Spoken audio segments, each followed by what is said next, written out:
do, starting from ground zero to start building out your financial journey, and what pitfalls or what challenges you may have in the process. And on his channel, he cover everything from finance to how-tos, but also what to do and how to do it. So let's bring up Sim Sayer to the panel. Salute. How's it going? What is going on, Sim? How you doing today? Man, happy hump day. This bag, man, trying to get over that hump. Trying to get over that hump, huh? Man, listen. Yesterday was my last day for the year, man. I'm gonna run it to the rest of the year, man. We're gonna see fantastic. Yeah, we're gonna see what happens, man. See if I can really check off all the things that are on my to-do list. But before anything else, man, let's have this conversation. You know, I'm interested to go through this question and answer session and see what the audience has in store for us. And I want to hear a little bit about that topic that you were talking about too as well. All right. Well, we definitely gonna have the conversation. So let's bring up our second individual of the Finance Bros. We got Mr. Perry Unlikely. And Perry, I like to say is a subject matter expert in different areas, meaning he's very diverse in the financial space. He's self-taught in the area of crypto. He personally helped me understand crypto, showed me some things about crypto, but also he's just not a crypto guy. He also understands real estate, own real estate. He's also licensed in the area of real estate. So he's very diverse across the board with just his knowledge, his capabilities, and understanding of everything finance related. And he's going to come to the panel to just share more insight and bring the Finance Bros together. So let's welcome Perry Unlikely. What is going on, Perry? Doing good, man. How's it going? It is going fantastic. What about yourself? Man, crypto is jumping like double dutch right now, man. I was just looking at after some of the the news as far as the Fed maybe pivoting. Man, sometimes, man, when I know it's really starting to move is when I can. Sometimes I'll look, man, and the crypto will jump. In a day or two. In a day it'll jump. It'll jump about what I make in a week.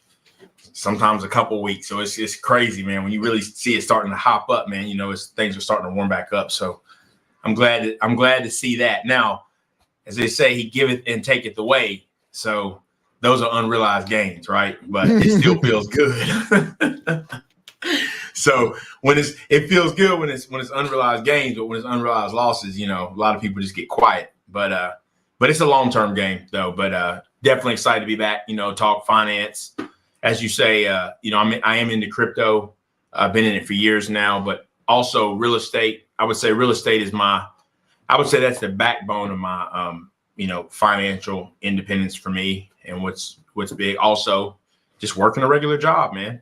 I enjoy that. That's what I think people in the world are forgetting nowadays. It's okay to work a job that somebody's paying, people got 7 streams of income and it makes less than someone with a job. So all those buzzwords, man, but excited to get into it and talk about it. So cool. Let's do it.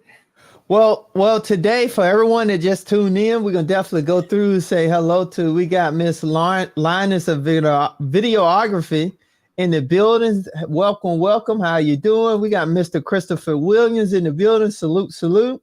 We got Peter Investor M in the building. What is going on, Peter Investor M? And in today's stream, we're going to do 2 things. The first thing is we're going to do a Q&A. So if you have any financial questions, anything finance related that you want to ask us, it could be for you. It could be for someone you can ask us, just type it in the chat and we'll go through, answer your questions. And then after that, we're just going to cover a subject that was talked about today on Anthony O'Neill's show today. And I think it's just a great conversation to have because it's definitely based in the area of finance, but I think it's a lot of meat and potatoes in that particular conversation. So for anyone tuning in, if you got any questions, just put a Q in front of it down in the chat. We'll make sure we answer your questions. And until we get questions, I'm just going to ask the panel just a few things and see what their take is what's going on currently in the economy. So you all familiar with I know the Fed said that they're going to lower the interest rate next year. So what's y'all intake on that? Any insight on what you think about the Feds doing that? Do you think it's going to change the economy, or you think more people are going to be excited about getting into real estate? Kind of what's your thoughts? You muted, Perry. All right, sorry about that. Mm-hmm. I got two ways of looking at it. I think overall, I think in the grand scheme of things that people will be lulled back into however the Fed wants them to feel. I think that's what's really going to happen over the long term. But I do think there's still going to be some bigger issues to get worked out, specifically with the housing market. And I was actually talking with someone about this a week or two ago. That the housing market, to me, is going to be interesting because, you know, the biggest thing in the housing market, like anything else, is supply and demand. So as they start to come down on those interest rates, and we already know this because the interest rates dropped a little bit, and the housing market, just when the Fed lowers, you know, when the Fed starts to lower it, it's not directly tied to the housing market and the mortgage rate. But, you know, in the scheme of things, it does end up kind of following suit. But it's not really like a one-for-one. It doesn't work that way exactly. But I do think when they start to go down when the interest rates as far as mortgages start to come down, I think it's going to be a feel-good at first, and you'll see more applications, which we just saw over the last month. But I think the problem is going to be the price of houses is going to start to go up, especially if the supply issue is not fixed. So I think that's going to be an issue. But I think the mortgage rates will start to come down, so that can help. The question is how far. But even beyond that, I think over the long run, it's just people are going to get lulled back in to you know, what they're accustomed to, what the Fed, and the sentiment will seem good again. But just remember, all the money printing and the quantitative easing is what got us to where we're at now. So we're just going to start to reverse course. We're going to always be on this yo-yo back and forth. So that's my take. It may be some short-term reprieve overall, but nothing is truly going to be better. And I think the same problems you have now, people are going to continue to have unless they find a way to better themselves ultimately, and not be so, and be self-reliant. I think that's a great perspective. Sim, I'm gonna bring you up. What is your perspective on the Feds, the rates, going into 2024? Yeah, I mean, my question is, what's gonna keep the feeding frenzy from happening out here in the real estate market? You know, I think that in order for us to really talk about like real gains in the real estate market, we have to get Wall Street completely out of the housing market. There's no way somebody with a paddle boat should be competing with somebody with a speedboat. Like, let's fix that first, in my opinion, before we sit up here and talk about what our housing market looks like. Because as long as these listing agents are allowing these people to actually be involved in the transaction with the hedge funds, the billions and trillions of dollars, there's no way that the average everyday person is going to have an opportunity to be competitive in this real estate market. And I don't even know if it makes sense to even tell people that you're going to actually lower the rates next year if you're not actually lowering the rates at that given moment. I mean, like, are we going to prepare people for the opportunity for the rates to be lowered without the rates actually having been lowered? Like, why even talk about it, in my opinion? That's just me. You know, it's like me saying, hey guys, have a little bit of hope, but you know, you're going through it right now, but I just want you to just maintain a little bit of hope just a little while longer. No, get Wall Street completely out of the housing market first. That way regular people can have an opportunity to have a little bit of the American dream. That is a great point. Do you think, So do you all think that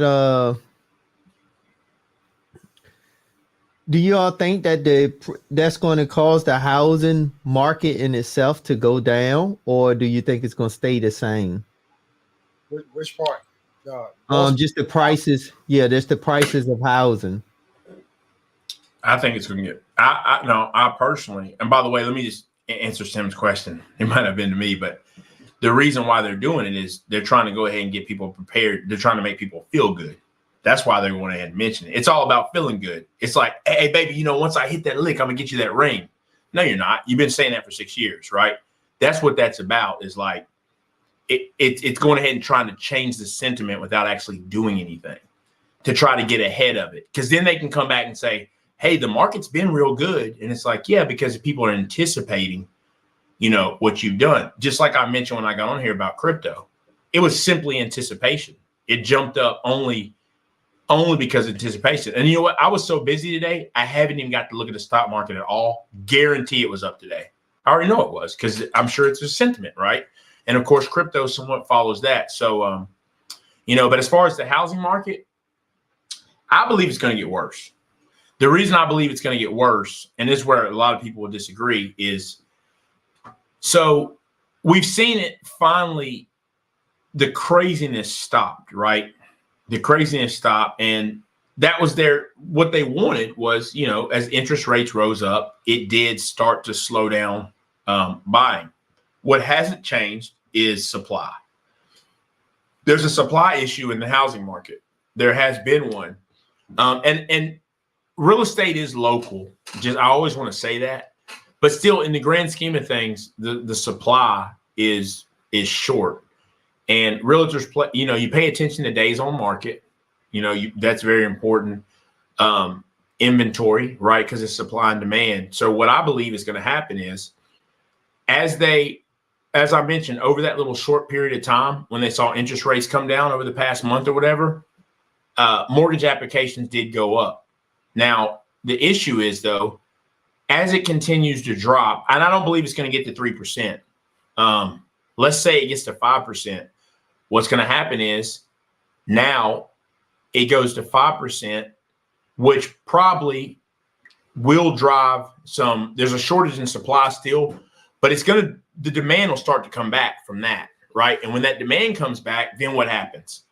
Well, because there's still a supply shortage, then the price starts to go back up. So though the interest rate goes down, I think that's going to force the price back up. And I actually think we could look, provided it does get down to somewhere reasonable, I think we could look in a couple of years from now. I think the prices that we recently saw over this year and the last year, I think those will get left behind. So I think the market is going to, I think it's going to drive things up even more. And just remember what they're saying. We know that quantitative easing got us in that shape. They're literally saying we're going to start the process again. Now, how low will they go? That's the question. But I definitely think it's going to make the prices of real estate go up even higher. What you think, Sim?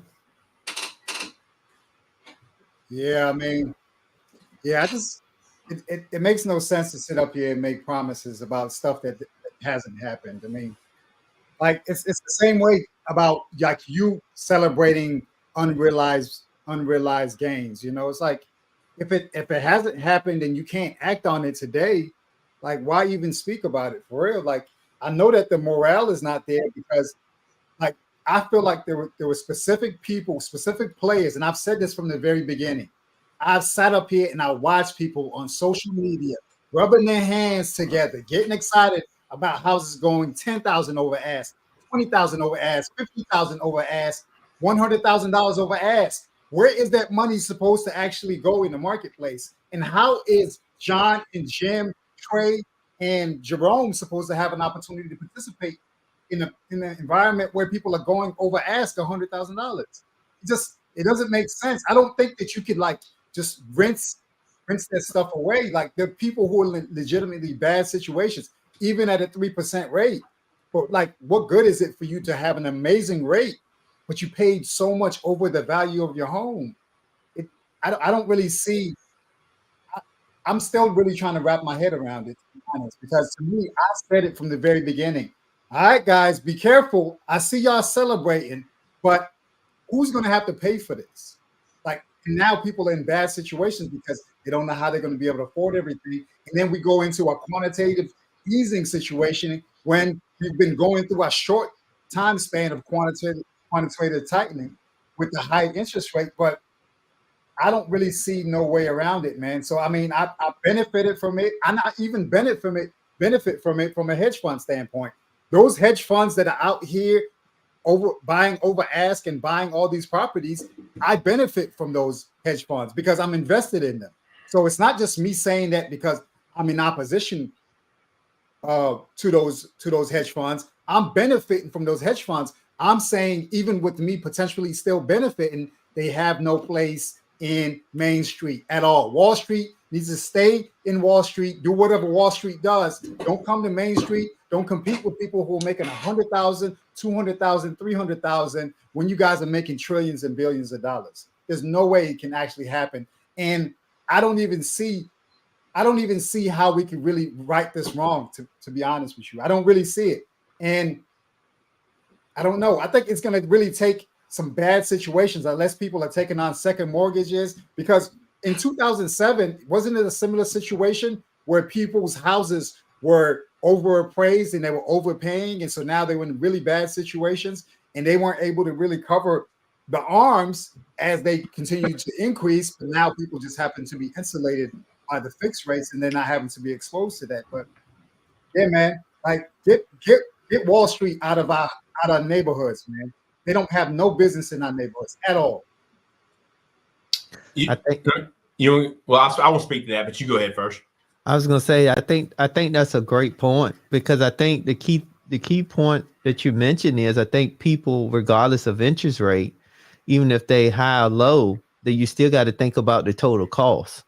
And I think that's what a lot of people is missing. And because the industry, meaning the banks, the hedge funds, brought up all this real estate, if it actually drove some of the market up and caused the consumer to get roped into a different type of I like to say a different type of buyer compared to a corporate institution buyer. And I think there you just got stuck with that. Right. So this is devil's advocate, right? I do think the problem is, now it is a free market, obviously, right? But when we know Wall Street getting them out, I mean, the likelihood obviously is not very high. But here's the thing, though. Here's a question I would ask. Let's take it back to 2000, maybe 10, 11. Houses for 85,000. Now they're 450 now. People didn't buy them. You know what I'm saying? It's like you weren't buying then. You didn't buy when it was 100, 150, 200, 275, 300, 400. You didn't buy. There's a big population of the people, even if you set every house at 100,000, they wouldn't buy it. They wouldn't buy it. They would wait, and it would end up exactly back like it is. Now, I don't have the answer for that. But that's the piece, too, is when people, that's the thing, is even when the market gives people opportunities, that's the only thing about, because here's the thing, too. The hedge funds, I don't have data, but I know when they really started buying up these houses, they were helping the market get back to going again, for what it's worth, right? Now, my only thing is this. If you take that out of it and we get in a slump again, what turns things around is the question. So I just think if you leave it open, I think people are who they are, unfortunately. So that's why, because I just see the same people just doing the same thing over again. So whether it's stimulus, people take their stimulus and then what do? They put it in the stock market. That's why they do it, because they know what people will do with it. Whereas, so you just see these examples of, it really is like a yo-yo. It's just a back and forth. So I think the market will always level out and the same people will continue to end up kind of in the same situation until they make a change is the thing. And I don't know the cause of effect of, I agree. I don't think you don't want the average person going against hedge funds for a home. But I still think you have a part of the population that nothing's going to change. It doesn't matter what happens financially. They're going to do the same thing. They're not going to improve. They're not going to make any changes. So I don't know where the balance lies in that. All right, we got a question. Peter Investor M asked a question. He said, besides the consumer price index, which other two indicators in both macro and micro economy to watch for that the average consumer can watch for or the average employee should watch for? That's a good question. Yeah, Tim, we'll let you take that, man. All right, so I would say first thing, let me give a shout out. Let me shout out MC Recovery, and I'm gonna come back to this question. MC Recovery was the sponsor on the last stream over on Intentional Millionaire. So shout out to MC Recovery. Salute, appreciate all the support. Just wanted to give them a shout out. But yes, getting back to the question, I would say for the average employee, I would say two things. On the micro level is pay raises, paychecks, and I would say also job opportunities. I think those are two good indicators at the micro average employee level. And then at the consumer level, I would say at the micro, one of the things would be the price of gas. And I also would say the price of food. I think those are two indicators of, where the economy is going and what you need to probably be paying attention to. Now, when we go back to the average employee at the macro level, I would say then they need to look at, is their company got plans on merging with another company? Or is their company starting to do a lot of cutbacks on programs, cutbacks on company events? Those type of things is probably as an indicator of where the company and the organization you're working for is going. So that's two at the macro level for employee, and then at the macro level for consumer, I would say things like real estate and cars and car loans. I think those are two at that level will give you a good understanding of where the economy is going. Yeah, so I have something that I observed during the last housing crisis. Mm-hmm. And they say that small business is the lifeblood of America, right? So right. if you drive through your town or your city and you start to see these shopping centers, and a lot of the shopping centers have the for lease signs, and you see like a lot of spaces that are empty, it tells you that people are doing bad, right? Because everything's connected, right? If you look at these shopping centers that are owned by CBRE, or don't get me naming the other companies, but there's a lot of these management companies that manage these corporate spaces of these shopping centers. And what happens is you have people who have the small businesses, they'll have a boutique or a space inside that shopping center. So they'll pay that shopping center, and then that shopping center will have an opportunity to acquire more property.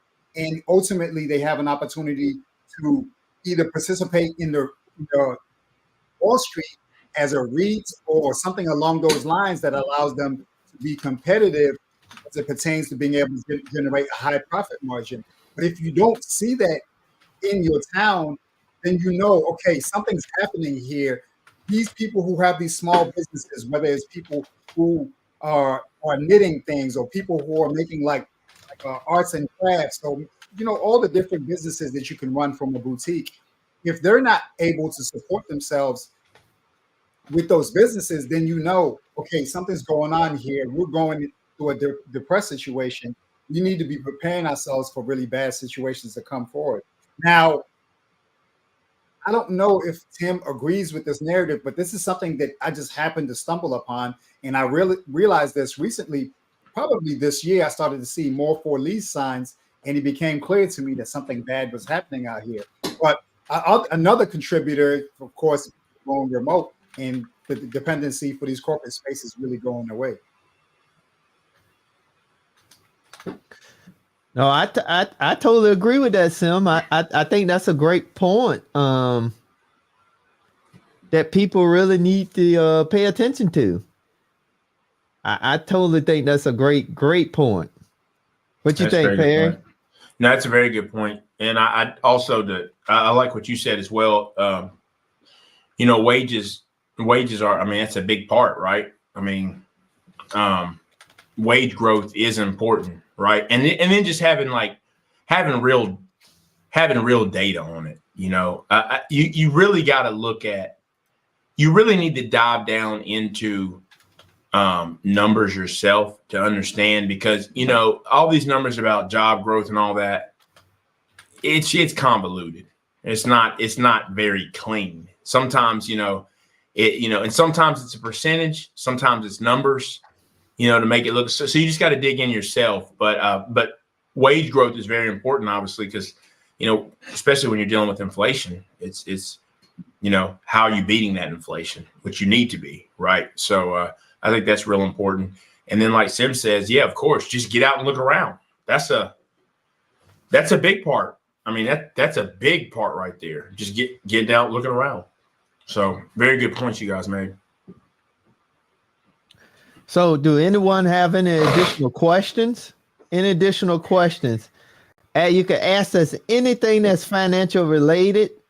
For those of y'all that don't know, I'm just going to lean right into it. My camera's acting up again. I don't know what's going on, but every now and then I'm going to get up and see what's going on. I'll be back on the camera. So I always say, just look at the black spot. If you don't see nothing else, it's okay. But no, so if anybody don't have any additional questions, then what we're going to do is I'm going to play a short video and we're going to have a conversation about it. In this video, I'm going to say fair use. It's from Anthony O'Neill. He did a stream. He did another live stream. Question, thanks. Credit Karma update trip over for me.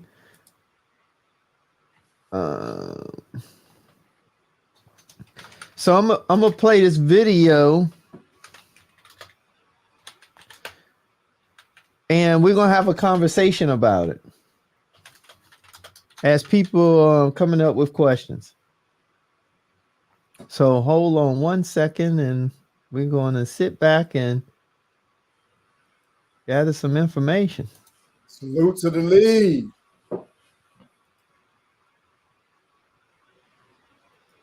Yeah, we got TLA was in the building.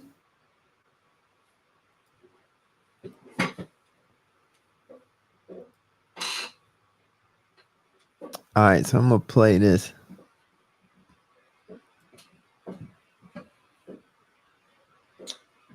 We don't have no sound. Not hearing the sound. You don't hear no sound? No sound, no sound. Okay, no sound. All right, hold on. You gotta click the tab, share audio.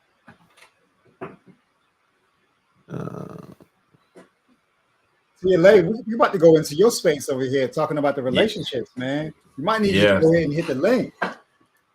Yeah, he probably sees. I bet he sees on the back end things that it's like, yo, this could have been solved before ever getting into this. You know what I'm saying? Like that's how I see some of this stuff. But what do I know, man? All right, there we go. All right, got it. Yeah.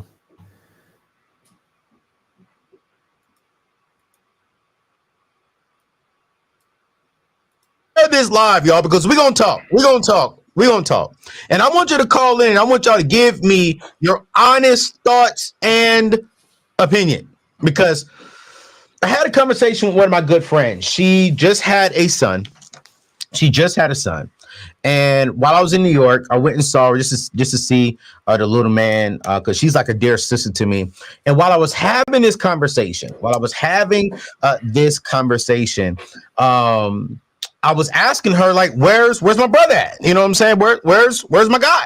And she was like, hey, Yeah, no, we're no longer together. And I said, wait, what do you mean we are no longer together? I said, I thought he was a good man. She said he was a great man. Like he was a phenomenal man. He provided emotional security. He never did anything wrong to me. Even when we would argue, she was like, sometimes I will, scream a little bit, and he will always keep it calm. He will always keep it respectful. And then I said, so what happened? Did he cheat or something? She said, no. She was like, honestly, I am making about a little over 20. She says she's about 30% higher than him. She's making about maybe I'll just say it. I'm a ballpark because I want to respect her privacy. And that is she was doing about $250,000 a year, right? She was doing about $250,000. Jay, when let them call in because they're not going to be on the screen, just put them on mute.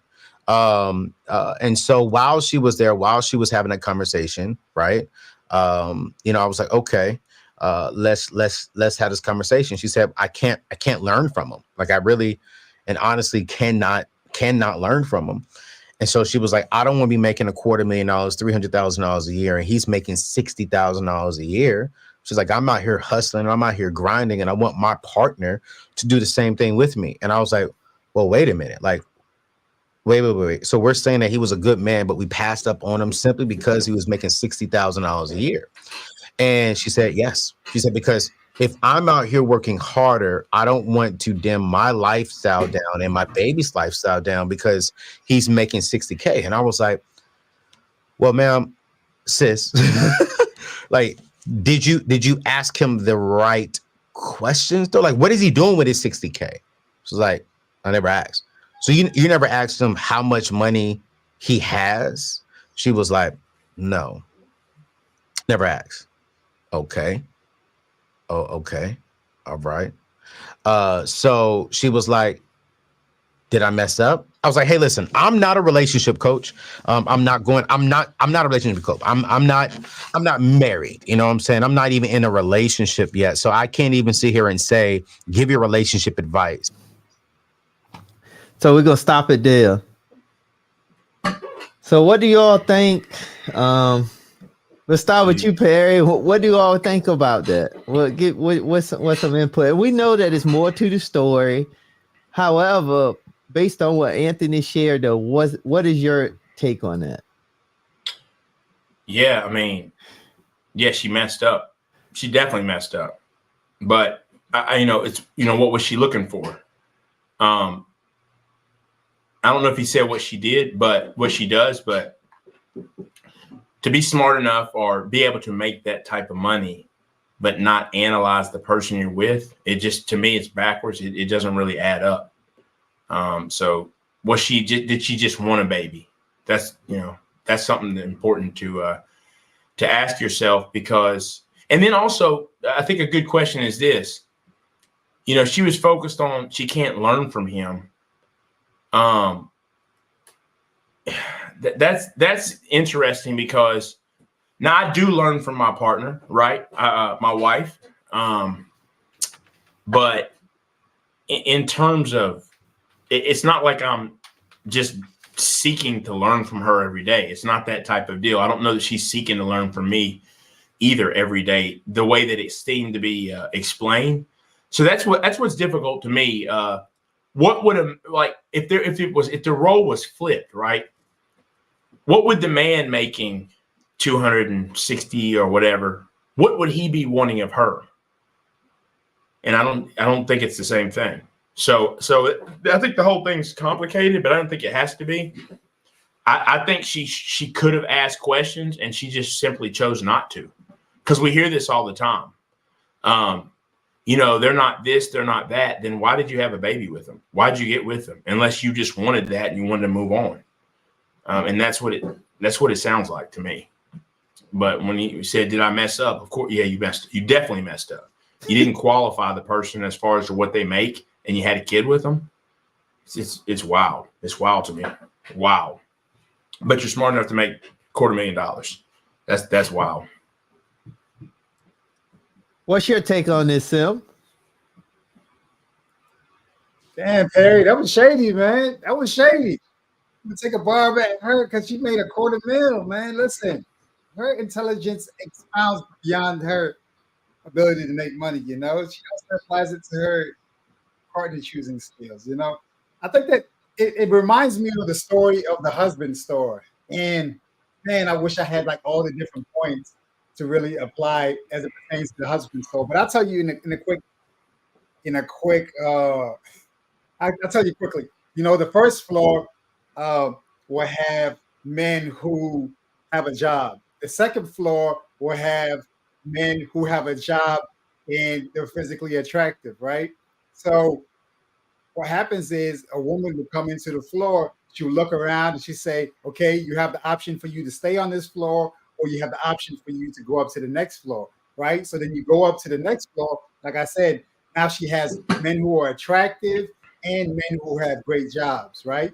So then she has an option for her to stay on the second floor and choose between staying on the floor with what she has, or maybe potentially going to the potential on the next floor and seeing what the other floor has to offer.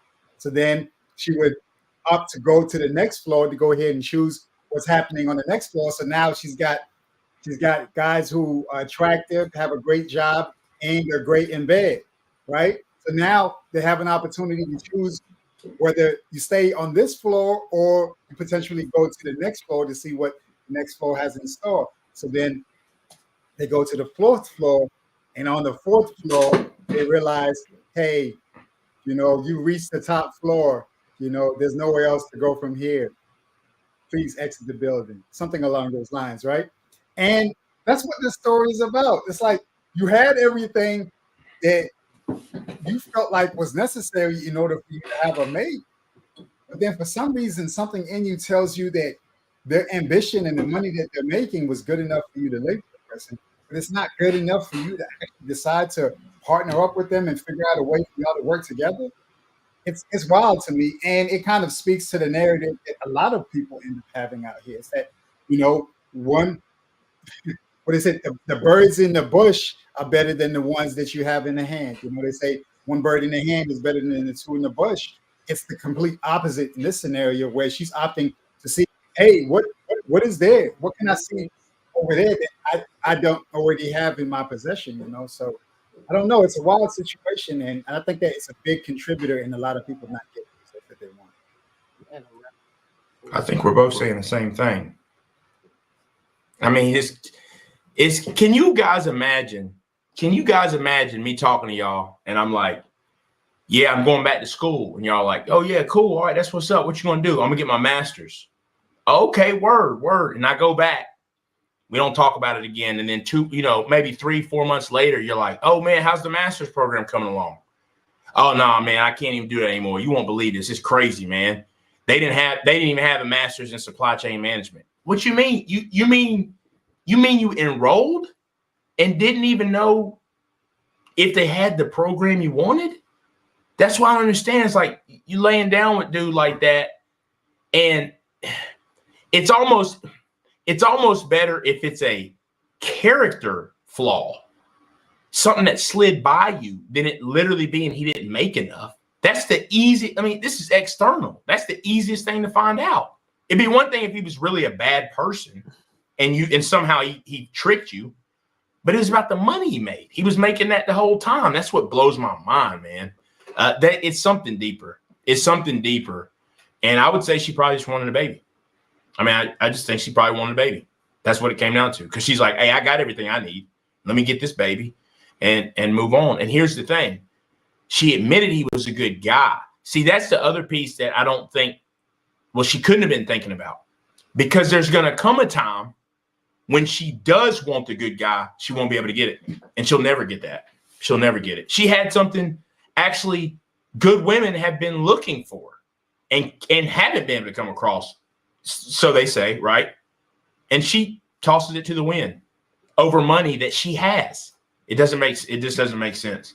It doesn't make sense. This whole thing over money and like, he's got to match me. He's got to this. There's a yin and a yang to it. And then I don't want my kids' abilities to be stifled. You mean by growing up with parents who make 300 and whatever thousand a year. It's just, I think the whole thing reeks. Something's not adding up. I think she just wanted a baby. Yeah. I'm gonna say I think it's two things to that. I think one, this is just a direct correlation to too much social media. Is one, because if you have something that's doable, meaning it had give all the checks, and you're not willing to give up one check out of all the other 20 checks, that just doesn't make sense to me. So what that means is, one, you living through possibly too much social media, and you're expecting you're expecting you're expecting the perfect guy is one. And then I also think one of the things you have to think about in that type of scenario, and this is a good point to bring home, is, but she's assuming she's always going to be making that type of income. So what if the job change, or what if she gets sick, something medically happen, and then she can't make the income? See, so it's not really thinking through the situation. We're just moving off of something that really didn't have good grounds to move on. Because also, she didn't even ask the questions to see, one, if he really had the skills. Because just because he was making 60 doesn't mean he could have had skills that he could go to from 60 to 80 to 100 in a few years. But she never even took the time to ask. But she also didn't know he could be making 60. He could have a, $500 million net worth. He actually owned things. But it was no in-depth. So I'm definitely going to go with what Perry says. I think it was more she was interested in, one, too much. She was focused on too much of the wrong thing. But ultimately, I think she just wanted a child. And he was a suitable person for a child because he was nice enough and he respected her enough. And she considered that in the moment to get the child, but she didn't consider the outcome of the child.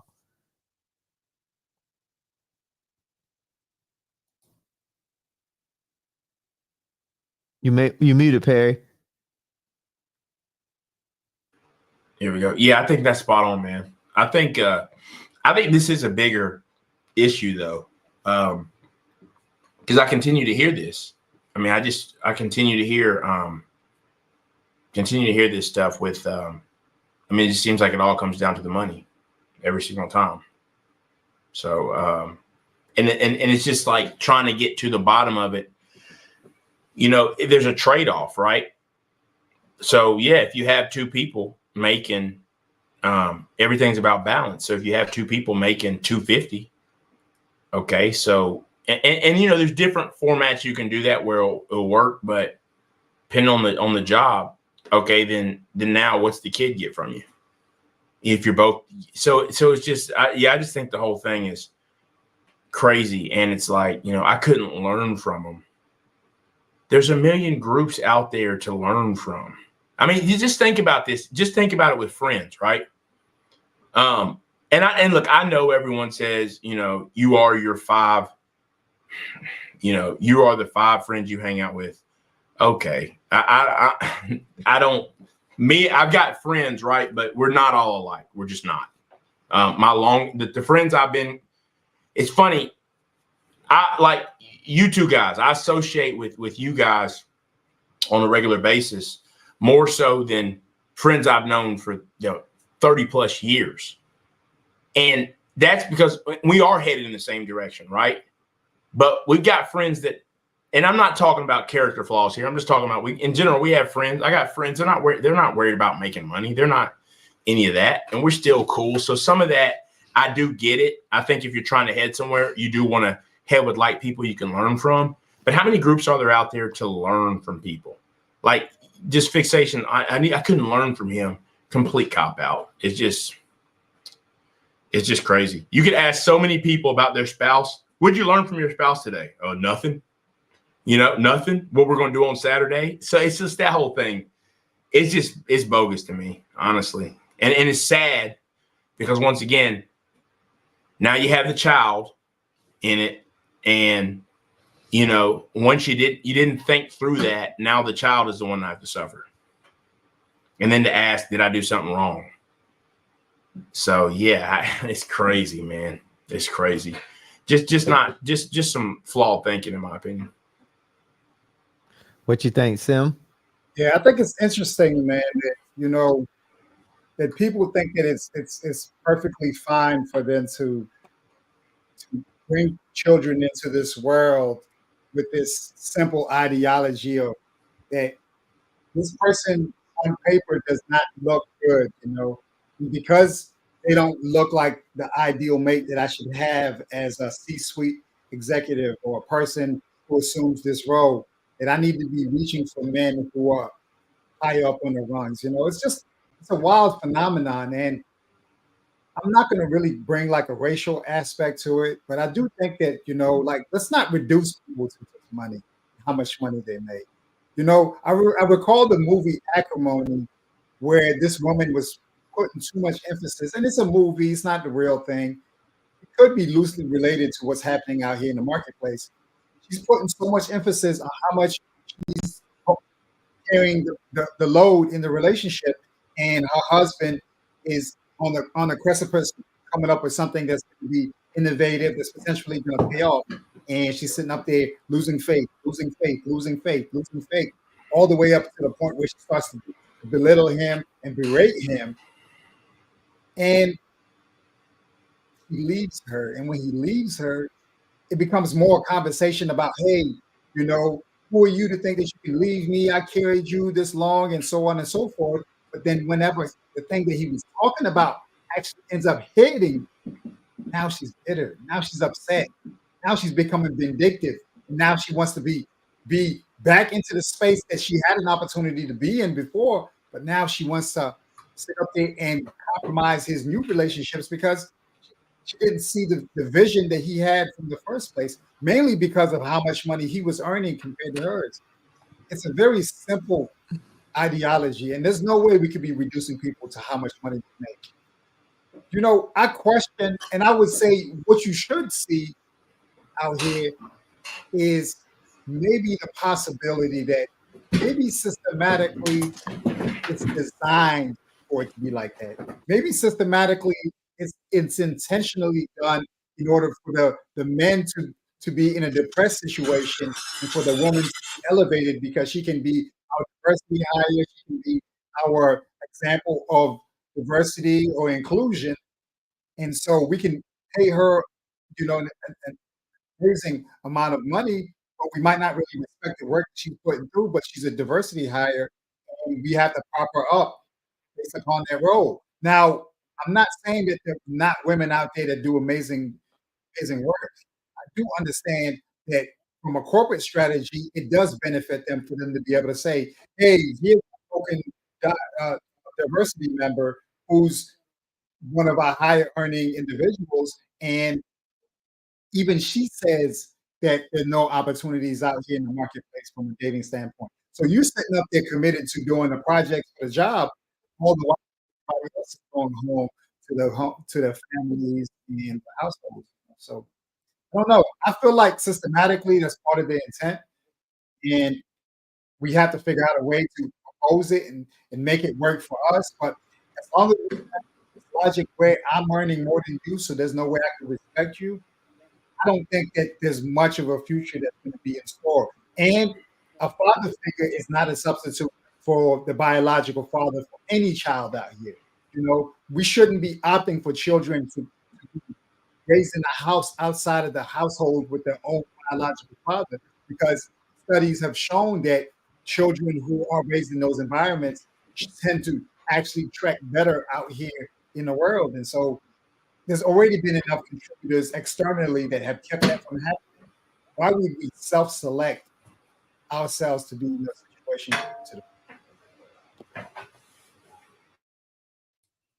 I think that's great points. Great points. So, what would you all say based on kind of what we heard? We gave insight on it, but what would you all say are some things that let's just say you got a couple that's starting out What's some of the things that we can take away that we could recommend that people want to do as they start their financial journey, to not base it just off of income, but base it off of something that's more realistic and that's more sustainable for a long-term relationship?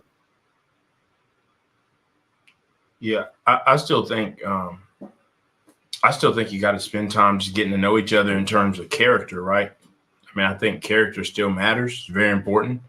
So I think it's about, figuring that. And I do think financially, it's important to learn those things. But I think so much of this about people not making enough and stuff like that. Look, if that's an issue for you, then, I think you're going to run into problems with finding the right person for you, because you're just basing off of money.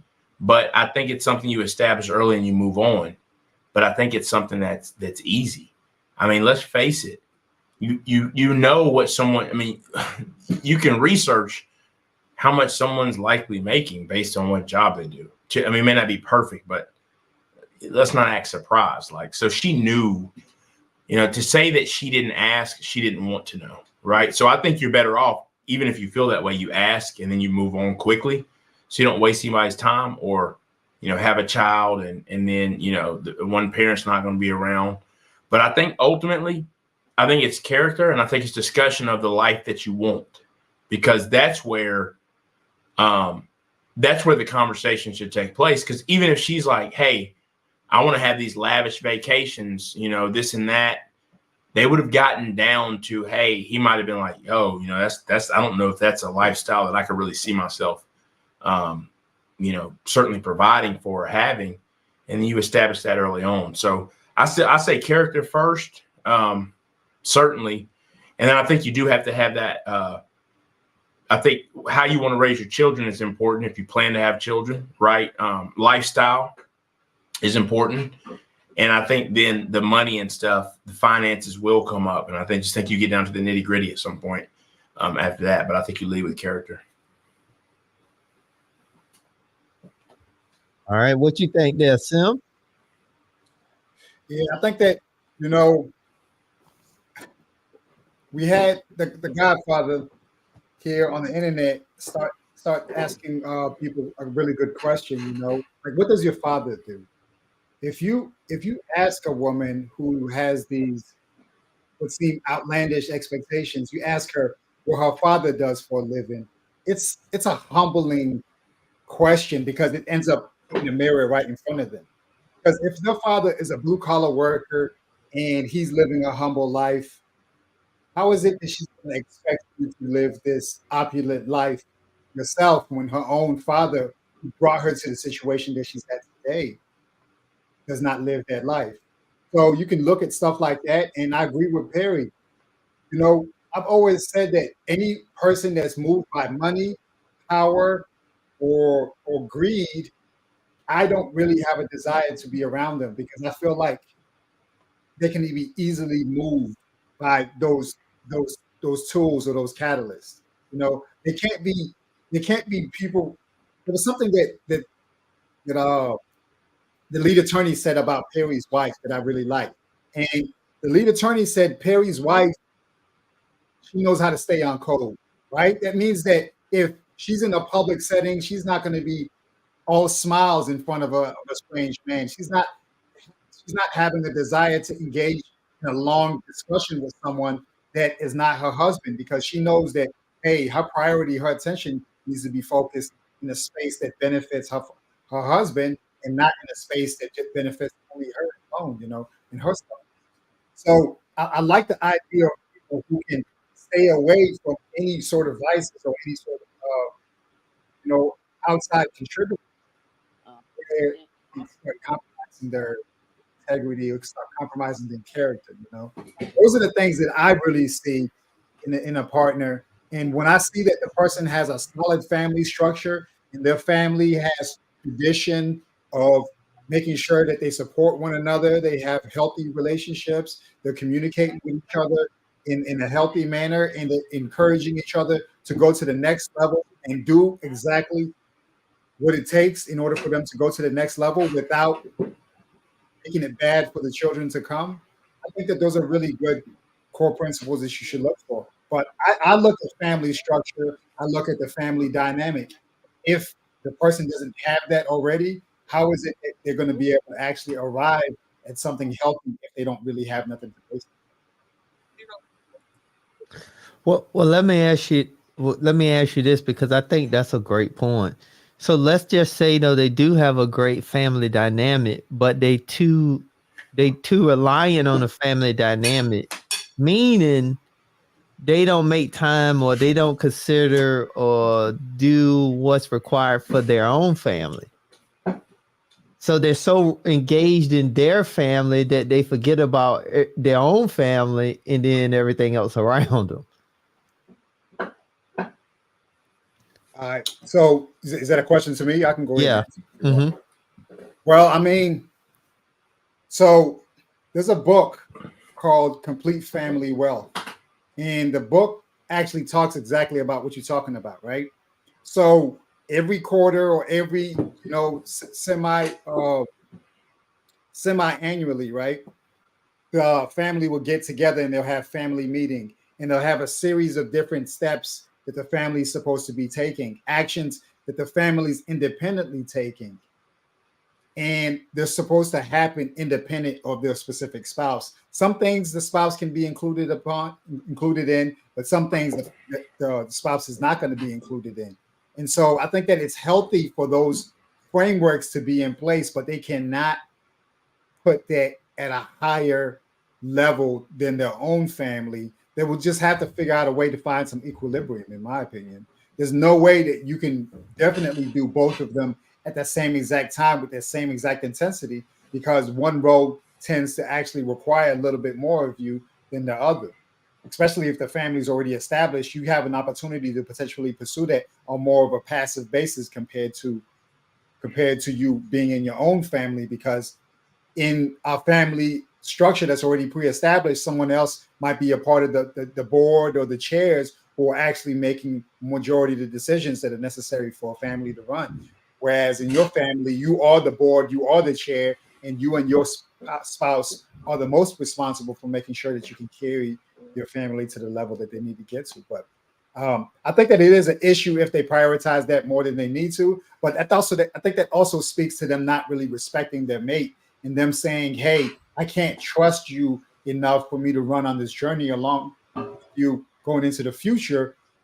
And so I'm just going to rely only on my family and what they've done for me. And I'm not going to really put no faith in what you got going on.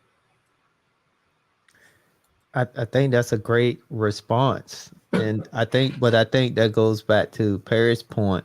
You really got to have a conversation, because if they don't necessarily trust no one or trust that individual, one, they should not be with them or be dating them. And two, that means that they got something that's unresolved. Because the only time you have a lack of trust going into something is because you got some distrust from somewhere else. So I think that was a great response. Really figuring out a way to see, because I think a lot of times, at least for me, and this is just with finances, I think discipline is important, but also when you hear people talk about relationships so much about compromise, but a lot of people really don't understand what compromise really is. It's not compromising on the easy stuff. It's compromising on the stuff that you don't necessarily want to do, but you're doing it because now we're trying to find a balance for equilibrium. And I think that's a big, at least for me in my experiences, that's always been a big thing that always come up. People don't really understand what compromise truly is. It's like, I'm gonna compromise on the easy stuff. But anybody can do that. Yeah. That's why there's a lot of cap out there. The whole thing, like, I run it this way and I don't care. It's like, it's cap. And then you're going to say they're always happy. Yeah, and they're happy because they know I know what's best for them. Okay. It's not true. There has to be, there's always compromise in life in anything, right? There's like you said, it's the bigger stuff, right? And those are really the things you really got to hash out. raising children, because those are things, right? When it comes to people's faith, how they raise their children, things like that, that's where compromise can get dicey. So it works better to know that up front. Those are the types of conversations people should be having, and I know, pretty much it seems the world's far removed from courting, but that's why there was a process to actually find out stuff. So, so you talk about it, or, so you talk about those things and you figure them out so that that you're aligned. Certainly, at least on the biggest things. That's why there's literally no reason you should reach a point where you have a child and you haven't even figured out the basics. Like you haven't even figured out what's going to work for you all in a relationship. And now you have a child, it's setting them up for a disaster, basically. So now you guys have made some really good points, though. Spot on.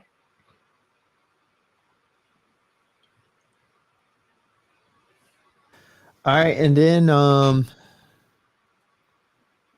yeah, Tim. I think that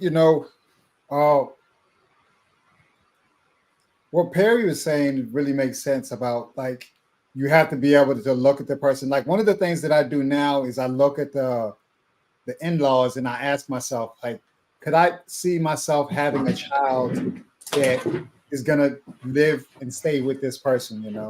Is this someone that I feel like my child could actually learn from? And I think a lot of us, like I happen to get lucky. I can't say that was my intent, even with the child that I have now.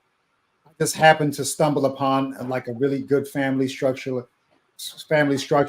in a really good situation. There were indicators that were there for me, but I really dismissed them at a young age.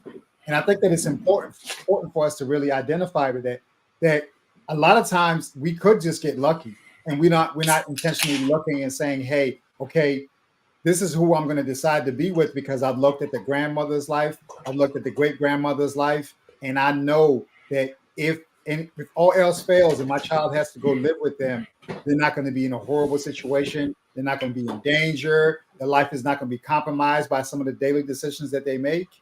And I can say that they actually have a desire for them to be upwardly mobile going into the future. But I don't think that all of us have really had that luxury. And some of us end up drawing the short straw. So now we're in a situation where our child is in danger and our child is being put into these bad situations, which potentially creates this perpetual cycle of trauma. Now this person is thinking that a traumatic situation is a normal situation and that should be something that's carried on going into the future. But we have to admit, some of us that have had the privilege of having really good parents or grandparents or great grandparents to work with, that we did get lucky. Seriously. I can say that. That was not something that I was intentionally looking for. And I was just fortunate to come across a situation where I didn't have to deal with it.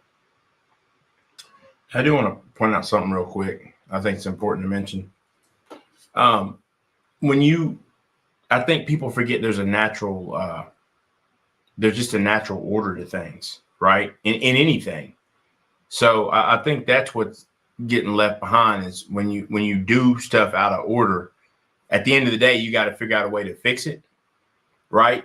You got to figure out a way to fix it when you do things out of order, but ultimately, and you'll make up for them, right? So my mother raised us and, there was hardships, but she always made sure to tell us, like my mother really was like, get married before you have kids and things like that. And, when things happen in life, you find a way to make it right. But, just like you hear people saying, I had to do without so my kids could have that. I haven't had to do without so my kids can have anything.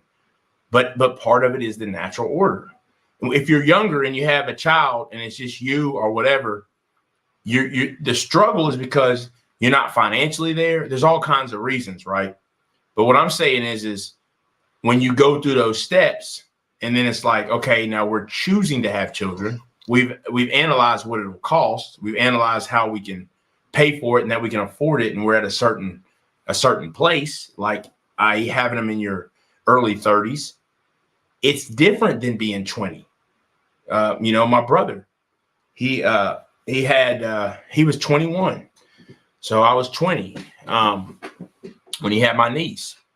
There was never a way that they could provide the same way that my wife and I could. Now, he's grown and they've grown and you grow through it, but there was never a way they could provide like my wife and I, established in our careers. But what happens is it ends up costing you.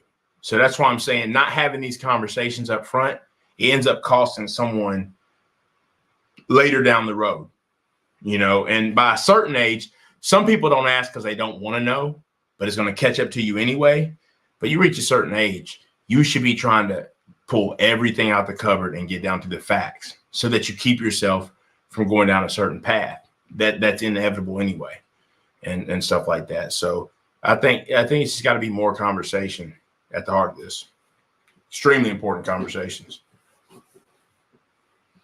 Yeah, I think that's one of the things. When it comes to finance, that's why one of the things that I normally mention is and you talked about it as well, Perry, when we started out, is I think we have to understand that it's just not always about the money. Money is just a byproduct, but there's so many other things that's more important. Because to me, this shows character flaws, this shows integrity flaws, this shows some major flaws that's not even about her and him at this point. It's about the child. And I think too many times, we got to make sure that we have a standard going in, because I can't even say she's 100% at fault either, because he had to pay up. He played a role too into them getting into a relationship and them having a child. So I think one of the things is, what people can learn from this is the fact that you got to assess more than just how much people make. You got to assess, like Sim say, the background, the family. Like Perry say, you have to assess, what their character is like. You got to assess so many things before you come to the realization of, is this what you truly want? And one of the things that I talk about and I share is on this particular topic was, you got to think about what type of outcome do you want? Because nothing else matters if you're not clear on what you want. Because if you're not clear on what you want, you just leaving yourself up to take whatever comes your way. And this is a good result of you take whatever comes your way. Now, it is a lot of things we don't necessarily know, because one of the things we all agree to is that we think that ultimately she just wanted a baby, a child. Because like you stated, Perry, to be able to make that level of income and not be able to process and evaluate the person you're dealing with, no, it's just something don't make sense. Right. Yeah. It does not add up. It's crazy. Yes, it's crazy.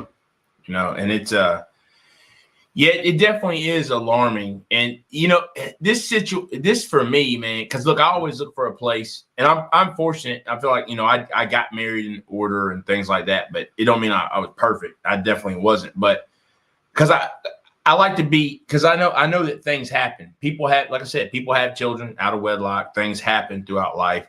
Certain people can bounce back. Certain people can't. But we got to admit, regardless of what you believe, there's just an order to things that make things easier. Think about this, man. I went back to school. I had been out of high school, probably approaching 6 years. And you can test into the math. I was like, I'm trying to start out the bottom of algebra. I didn't want to skip nothing. I didn't want to need something in calculus that I didn't get because I barely got by that first step. Nope. Let me get algebra 2, all the way up to calculus 2 and beyond. So there's just natural steps, and you should be able to try to find, should be trying to find those things out.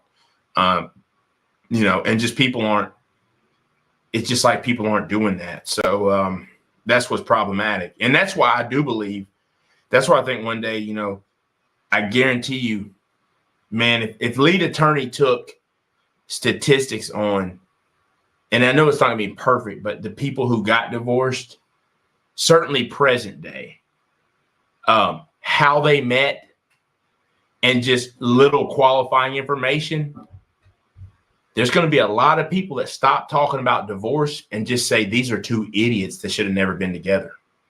Like we talk about divorce, like, oh, the divorce rate. Yeah, but how many of these idiots should have never gotten married? That's the problem. Like y'all met yesterday and went to Vegas. What did you expect? You know what I'm saying? Versus that's why we do see divorce rates and things like that do go down when people get married after a certain age. Why? People after a certain age, their thinking is generally more clear. They're more wise. There's pieces to this if people really want to pull back the layers, but people don't want to because they just want to make content. You know, but the truth is, yeah, man, this whole thing just with her doesn't add up. But it is unfortunate though. It's definitely unfortunate. Definitely an unfortunate situation because I think I've said it a couple times on here is, you know, somebody pays the price. And that's why I generally am just cut different. That's why, like I say, you meet somebody, you know, there's all these rules on dating. After a date, you know, got to give me this after so many dates. I'm telling you right now, if you're trying to go back to the spot after the club, I don't want you. What's that say about you? I don't want you because that's not a good sign. Because how many times you've been to the club? I can do the math real quick about the demons you bring with you. That's the way I look at it. I mean, you have to. It's harsh, but that's just why I'm just different about some stuff like that. But I think that's where this stuff starts to play out on a deeper level, right? So ultimately, I don't want to start preaching, but at the end of the day, it's just about asking questions and really qualifying. And I think we talked about it on one stream. And I'll ask you guys this. You meet someone, let's just say your age, and their credit is 415, and they can't tell you anything about what makes up credit. I'm not rolling with that. I'm telling you right now. There's no circumstance where I'm rolling with that. I mean, if you were somehow worth, I don't think I would if you were worth 100 million, right? Because I'm like, somehow if you made that much money, you didn't really need the credit. But me, nope, not going to do it. Would you guys be cool with it? Oh, sure, okay. I mean, how would you all feel about that? 415 credit score, knows nothing about the components. You know, near 40 years old, whatever, 35, 40 years old, know nothing about the components that make up your credit score at that age. Is that something in a significant other you'd be okay with? No. Barry, you said something. It made me think about something somebody said to me today. It said, you know what? They told me that they didn't think that I'd be able to make it dating only people who are cute, right? And not dating women based upon their intellect and their ability to pursue things all the way until they finish, right? Right. Yeah, I mean, it's no good if the person that you're dealing with is just cute, but they're not really accomplishing anything in life. And I guess that maybe that comes from like having been around women in my life where I'm not impressed solely by the fact that you're an attractive person. Of course, it matters initially, but at the end of the day, like, what are we going to do after we're not intimate? You know, like, what kind of conversations are we going to engage in on the drive to wherever we're going? You know, like, if I can't engage in a stimulating discussion with you, or on my hikes, you know, I like to hike, right?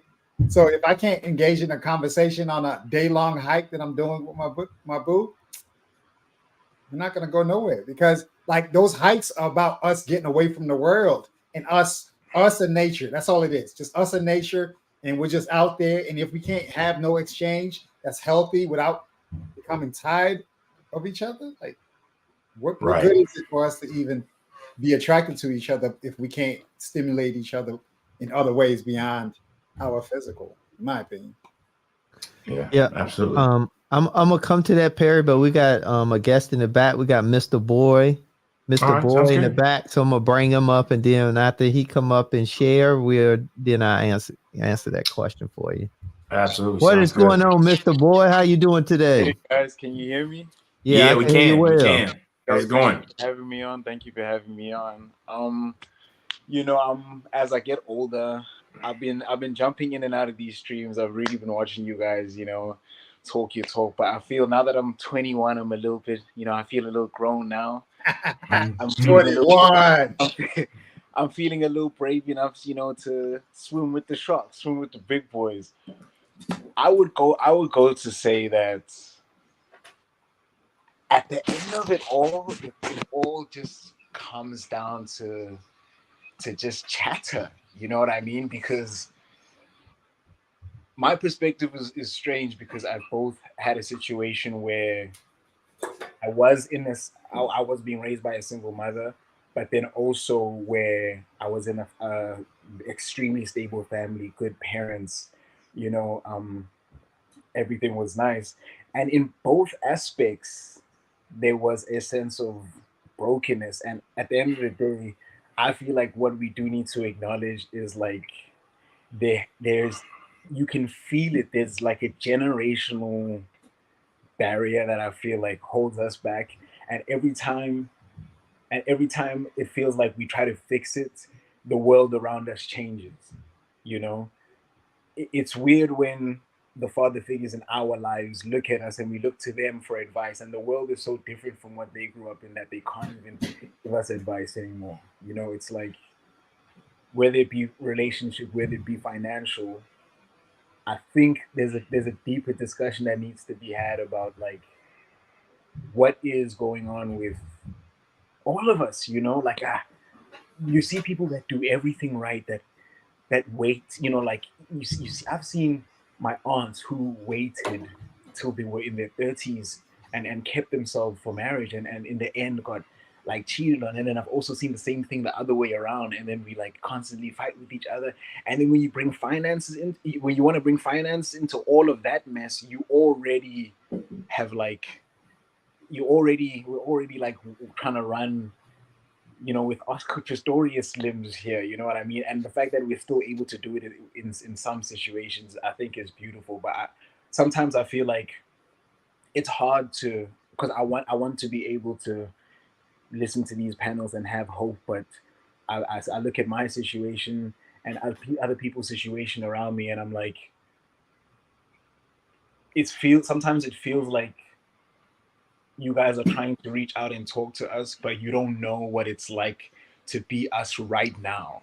You know what it's like to be us when you were us back then, but right now it's just like, it's really hard. And I feel like the more the generations go on, the closer the gap between us and our parents get. It feels like so many of the stuff that we're learning at the same time that you guys are learning them, and that's crazy because like we're almost 20 years apart, but like I remember staying in North Carolina, learning some of these lessons at the same time because we're still fresh out a lot of the stuff that used to hold us back and still being expected to like excel. But you know, you bring technology and you bring all this confusion and the fact that our attention spans are messed. I'm sorry if I'm going on too long, man. No, I think it makes sense. I definitely think it does. Yeah, so for me, it's like the money conversation. The money conversation is one that needs to be had, but it's one that needs to really be figured out how it is had, because sometimes we take your advice and it ends up hurting us, you know? And I'm not saying like for you guys specifically on the panel, but I'm saying from the older generation, we take the advice that you said take. We said, the college and the this and the this and go to school and learn. And we find ourselves in debt and we find ourselves in these situations, and you think like, oh man, even for people who planned and who saved and who stuff, you're seeing them go broke, and you seeing them like lose their money, and you seeing them like people who had investments, and it's like, what is someone, I guess my question is, what is somebody in my generation supposed to believe in? Who are we supposed to listen to when everything around us just feels like it's blowing up in front of our faces? Every hope and dream that we have just feels like it explodes. Every financial advice we receive ends up punching us in the face somehow. You know, first they say you need to buy a house, and then they say, no, don't buy houses right now because Zillow's trying to scam you. You know what I mean? So it's like, do we get property? Do we not get property? Do we, you know what I mean? Like, how do we navigate this space when things are changing day by day? Right. So Who want to no, go go ahead. first? Because I can No, you go go ahead. first. Yeah. So I say, Mr. Boyd, you said you covered a lot of ground, but I think and you can help me understand, because I think the biggest challenge that someone yourself 21 have is information overload. Yeah. And I think the key component, and just, you can stop me whenever I may be off, or I'm not necessarily in the right ballpark. But I think what it sounds like to me is you gathering too much information, and it's causing paralysis analysis. One, or you're following somebody that may not have done it to the extent that they say they have done it, meaning they haven't really fully walked all the way to the end, but then took a chance to come look back and see, now how do I take that walk and reincorporate it to the current generation?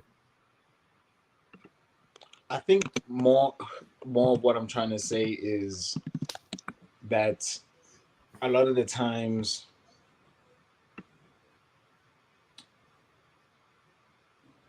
I'm sorry, let me try and mute my mic.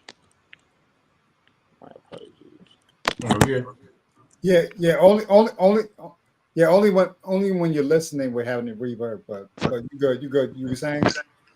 I guess more of my question is sometimes it feels like it's not as black as black and white as it's shown to be. I did hop on the stream later, but what I gathered from the conversation that I did get was that there needs to be a structure. There needs to be there's some sort of order. And what I'm saying is, in our lifetime, we've seen both order and disorder, and each one ends in pretty much the same results.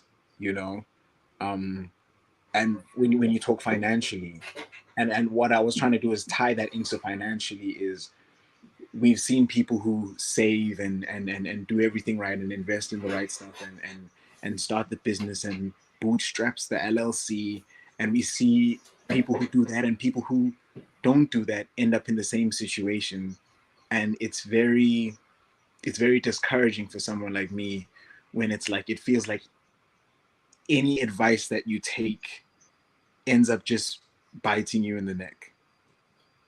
Yeah. Tim, can you bring us on the screen? But yeah, so this is what I say. As it pertains to finance conversations, I think that you have to liken it to swimming, right? So swimming is just the general concept of us being able to navigate the waters, right? But when you swim in a swimming pool, it's not the same exact technique that you would use at an ocean during low tide when the wind is blowing at 150 miles an hour, right? It's not the same exact strategy that you're going to deploy when you're out there swimming and you're at high tide and the wind is also blowing at 150 miles an hour, right? So the general concept behind finances is about just giving you just general information. Now, the nuances, the specifics really just depend on your specific scenario. Like the whole idea of personal finance is it's supposed to be just like an overall theory, but the actual application is just really specific to your specific scenario. Now, as it pertains to like our families' lives and just like the overall dynamics, we have to understand that our mothers that bring us into the world, the way that they treat us as children is not the same that they treat their spouses in their partners, right? So the way that they regard them is not the same as they would their own children. So while the mother might be willing to do everything in order for her to contribute to her child, she might not have the capability to actually inform a young man on how to become a young man, right? She can give him the theory, but she can't really give him the real world experience of okay, society is not going to care about you. They're going to try to kick you down, and you're going to have to figure out a way for you to navigate it, push through. Or she might not be able to really tell you how to date other women. She might be able to tell you from her standpoint, but as far as like what people are attracted to and what they really respond to, it might be completely different depending upon her actual lived experience. So I would just say that just like the general information that's given out here on the internet is just all just a theory in a very isolated environment without a whole lot of opposition. And that's what it sounds like, generally speaking. It's not a whole lot. It's not a heavy tide that you're dealing with. It's not you dealing with a heavy current that's pulling you away from what you got going on. And we just have to make sure that we understand it. Yeah, I think you made great points. I think a part of it, like the seatbelt deal, right? Like someone's like, I know a guy, you know, he didn't wear a seatbelt and it saved him. Okay, but but like 150 people, it saved their life, right? There are the ones off. So for me, I'm always looking at it, and I speak very direct about ways of doing things, but I'm always speaking. To me, it's always about risk, right? So my thing, it just, growing up and even seeing, like I said, when I compared my brother, right. And we come from the same household, but him having a child early on versus me having one later and my sister having one later, seeing the difference. I just look at it like all you can do is try to minimize risk. That's really all you can do.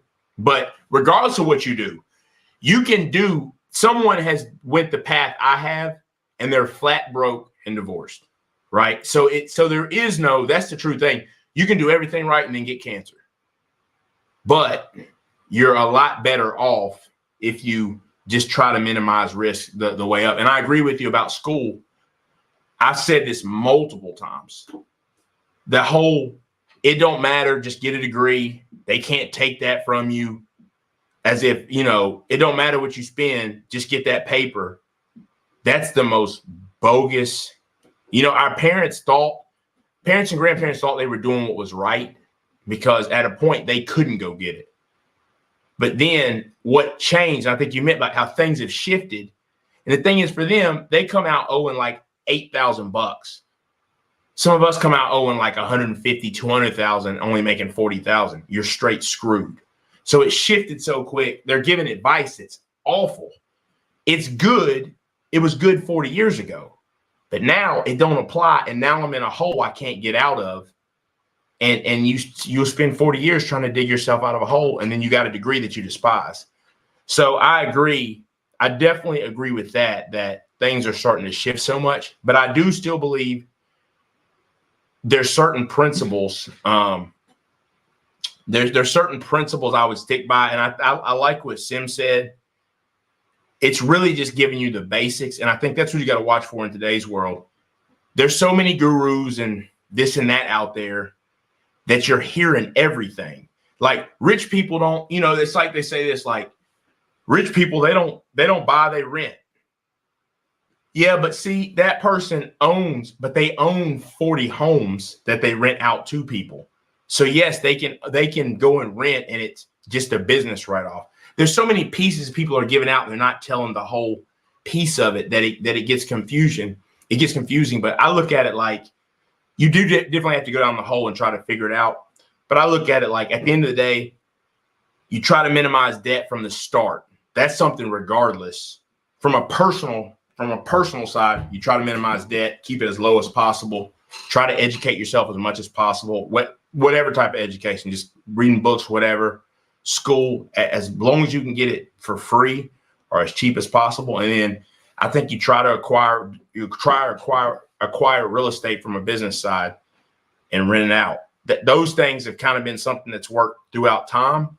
But then there's a deeper way of learning that, obviously. But yeah, I do think the conversation is complicated. I definitely agree with you because there is no one size fits all. But what I do urge young people to do, and that's even me at 39, looking back, is like, what you do know is sleeping around, having kids will ruin you. Just having kids with anybody will absolutely ruin you. There's nothing positive about that. So at least do the things we know. There's no one who said, yeah, I had 7 kids, I owe child support, I'm barely making it, and thought that was a good idea. So it's at least like preserving oneself to be able to maneuver and take chances when the time comes. When you got 7 kids and your money's getting garnished from your check, you can't do that. So I just think it's about minimizing risk any way you can, honestly. But it's a tough conversation overall. It is, and it can be confusing for sure.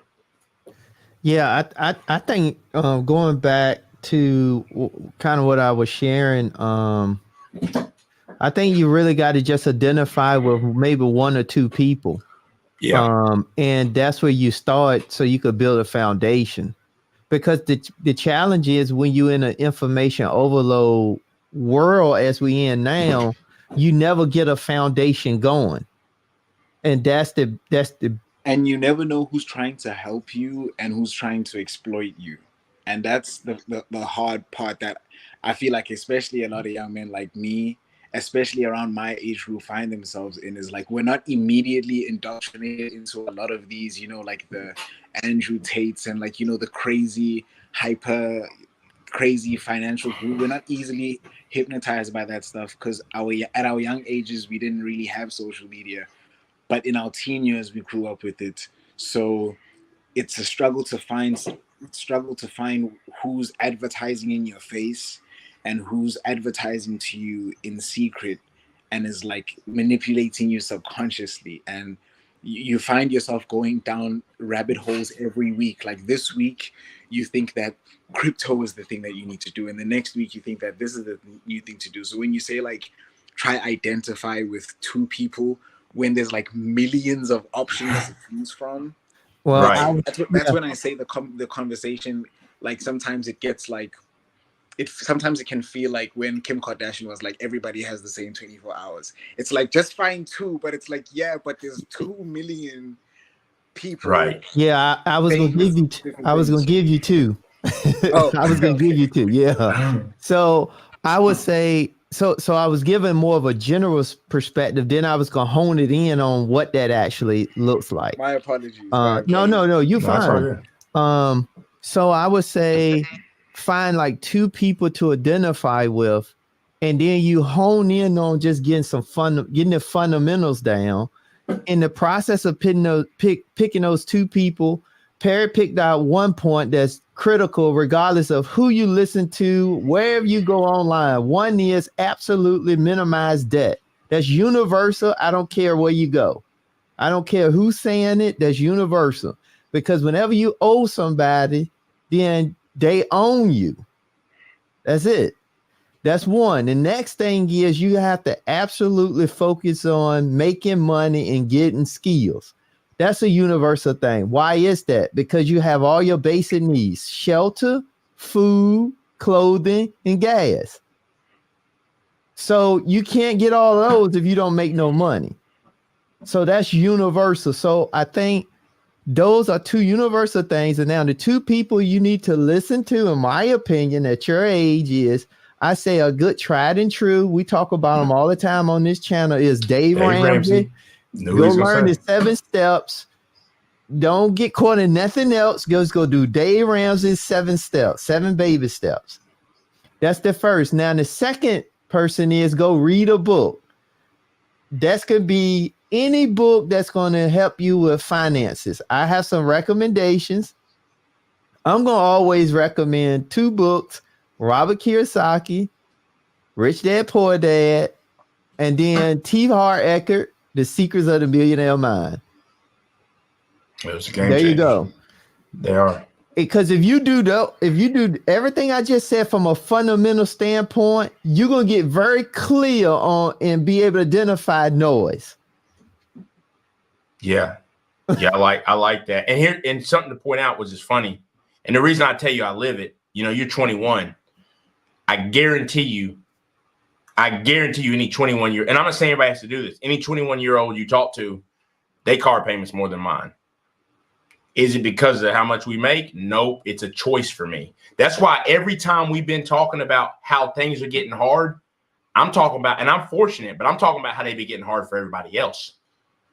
I notice a difference in the economy, but I'm fortunate because of some of those choices where it's not necessarily my household, but also I didn't go and upsize my home. My home right now is, it's big enough.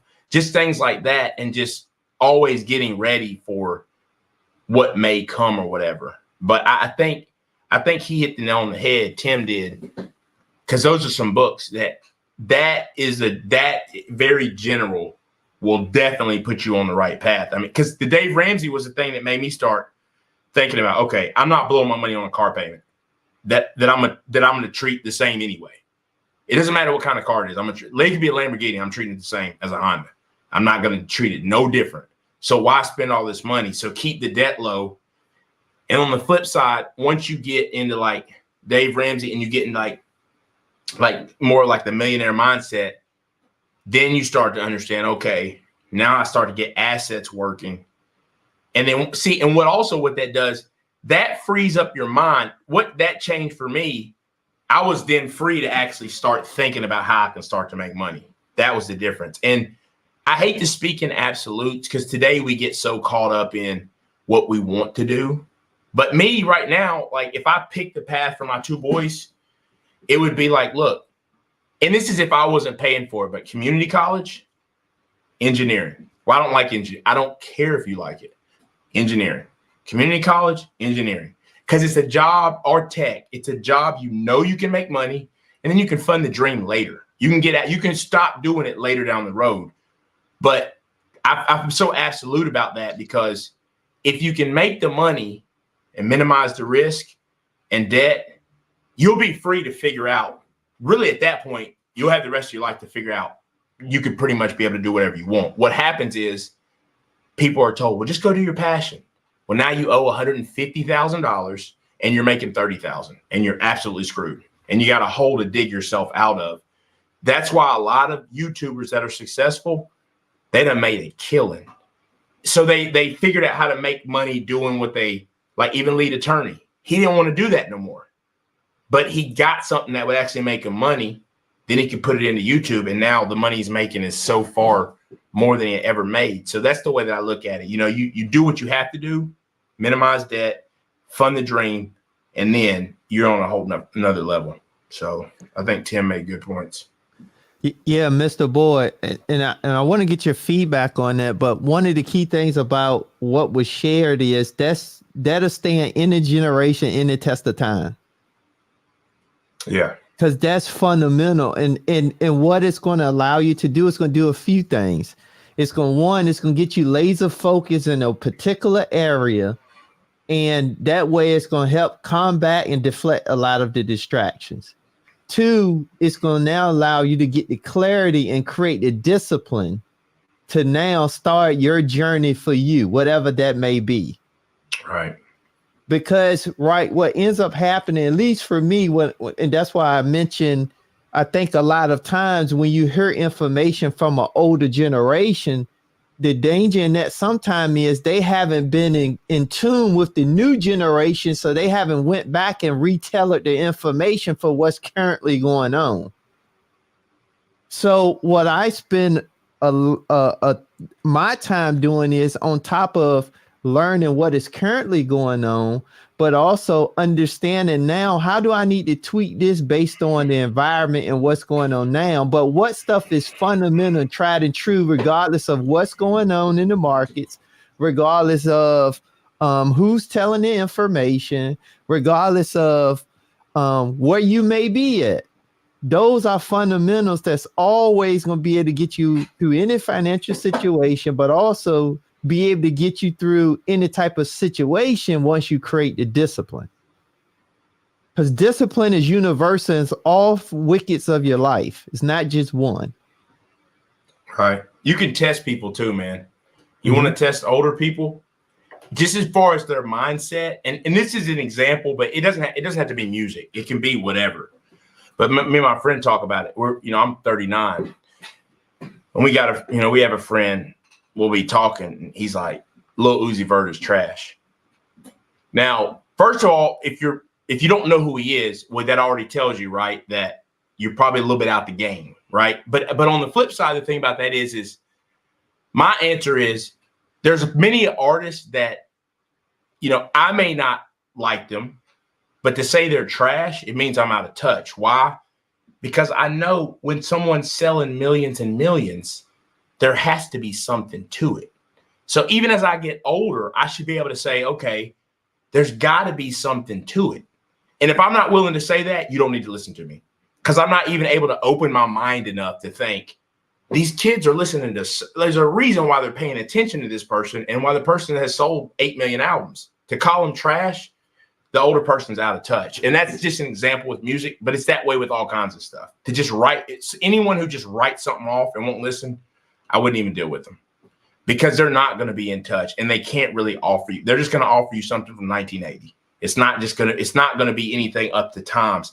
Now, it doesn't mean they have to know everything about it, but them being willing to listen and at least try to understand it, that's someone you should be able to listen to, because they're really trying to find the truth or whatever. So I think that's important too, to kind of separate that, and that's why I always say that as you age, and you're right, you will lose touch at some point. It's just, it comes with it. It comes, every generation thinks their music is the greatest. It's just how it works. So I do think that's important, but I think at your age, what you're going to have a hard time doing is the very fact that you're listening to this, you're already a step ahead, because you're not going to find that many people searching for answers yet. I wish I had been searching. I was always searching for answers. And I would probably say 22 is when I really, really dug in, started to dig in. And then like mid-20s was just off to the races trying to learn the stuff. But you're already ahead. So really it's just about digging down and asking the questions. But back to what Tim said, those certain books will really at least put you on the path to where it pretty much you'll get the basics down, and you'll be able to disseminate between the trash. And like you said, it's crypto one week, it's something else, but something you guys will know. I always go back to houses. Although my channel is about crypto, I always go back to real estate investing. I'm like, that's the base. I love crypto. It can be quick money over a long term. Just put it in there and wait and watch, and you can make a ton. But these guys talking about I'm flipping, I just made 1,000 today. It's not normal. You ain't turning $5 to 1,000 every day of the week. It's just not true. So you do have to wade through a lot of the trash. Very important to do that. Yeah, and so just I think that Tim and Perry have really covered it. A good portion of this is really finding the grounding, and that's what these books are about. It's about you being able to establish a foundation. That way you can say, okay, at least this is the ground level. Like, this is where the conversation starts, and then it just goes up from there. You're exactly where Perry and I were at. You're 21. I fell on my face at 22. Now, I had the information when I was 19, but it took for me to fall on my face at 22 for me to have all distractions removed, to where now I can't focus on nothing else, because I have nothing else. All I have are these books and time. And what am I going to do with the time? Am I going to sit up here and just play around on the ramp, or play around with everyone else just having conversations? Or am I going to create an opportunity for me to invest in my mind with the old-fashioned way, and that's reading books and learning from people who are wiser than me, who are older than me, who can put me up on game, so I can have an opportunity to be light years ahead of my peers? But you're at a perfect spot. I just happen to take it all aggressively at 22. So it's not so much about like applying everything that everybody's doing. Where they say, you eat the meat and then you spit out the bones. So you want to try to find like the general trend that you start to see out here. This person said for me to start out this way. This person said the same thing. So then you can find kind of like an equilibrium between the two. And then you can say, okay, it seems like two people from two different circumstances applying the same exact ideology, and these are the same outcomes that they were able to arrive at as a result of them taking that action. So it's not an exact science, and it's just more so about really finding grounding. And once you have an idea of grounding, whether that's either through listening to Dave Ramsey, you can just listen to his show and you can see how he's scrutinizing people. And then you start to see the avatar that he's creating. Okay, like a household should be making this much. And when they're making this much, these are the certain options that they should be exploring. These are the certain things that they're prioritizing at the specific moment as far as debt pay down, you know? So it's just about being able to just at least get an idea of what it looks like, because now, since we have, there's something called RAS, the reticular activating system. So once the reticular activating system has developed a relationship with success or what success looks like, then you start looking around and you start seeing it everywhere. You said, oh, I see how this person prioritized paying down their debt because it created an environment where they weren't focused on monies that was pouring out. Now they had an opportunity to explore monies or opportunities for their money to go up. But, you know, it's just going to really just take for you to establish that grounding. And once you do that, you're going to be able to really see the upside from then on, for real. So I was rambling earlier on. Oh, we lost you. Might have lost him. He should be coming back. Yeah. Come on back, Mr. Boy.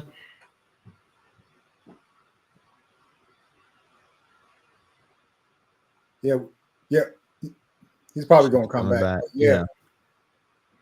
But I think that the information you guys shared is really good, man, because it's just about really creating that grounding, though. What were you going to say, Mr. Boy? Sorry, I was rambling earlier. My apologies for that. But I think my main points I was trying to get across was, first, you guys answered those ones. But secondly, when navigating relationships, and looking at them from a financial perspective, because, you know, at this age, relationships are like, you know, they, unfortunately, as much as you want to say like, hey, I'm going to put my head down, I'm going to do this. At the end of the day, you can't stop when love comes into your life. You know what I mean? And you have to be prepared for those kinds of things. When searching for a partner and looking for a partner based on your guys' experience, how should you be thinking from a financial perspective when you navigate and you're looking for a partner? What kind of traits should you look for when you're trying to build a financial future with someone? Because, like, I know what traits I liked, you know, to go to, you know, to just go out and, like, you know, eat young and, like, you know, come on now, sugar baby, come on now, you know. Well, Mr. Boy, let me ask you a question. Do you want kids? I do. So the thing is, for someone in my generation, it also becomes hard because marriage isn't a priority anymore. So, but we still have to navigate these relationships where with people who, you know, marriage is not something that's as certain in our generation. It's a taboo conversation, quite frankly, you know. So how do you know, I don't know, like, how do you navigate, what mindset do you think someone my age should go into a relationship when thinking about building a financial well, I'm gonna tell you, I just say this from my experience. I wish at 21 I waited for relationships and got totally sold on what I was trying to become. Because to be totally honest with you, at your age, relationships really is going to be a distraction. And here's the reason why I say that. It's because at that age, at my age, when I was your age, if I had a family, I could not properly provide for said family. So the reality is I'm taking a bigger risk. Going back to Perry's point, you're going to be taking a bigger risk because now if you do meet someone, you want to get married, then kids may come next, but you may not have got to where your goal is at yet. But now you got 2 people, 3 people that may be relying on you. Does that make sense?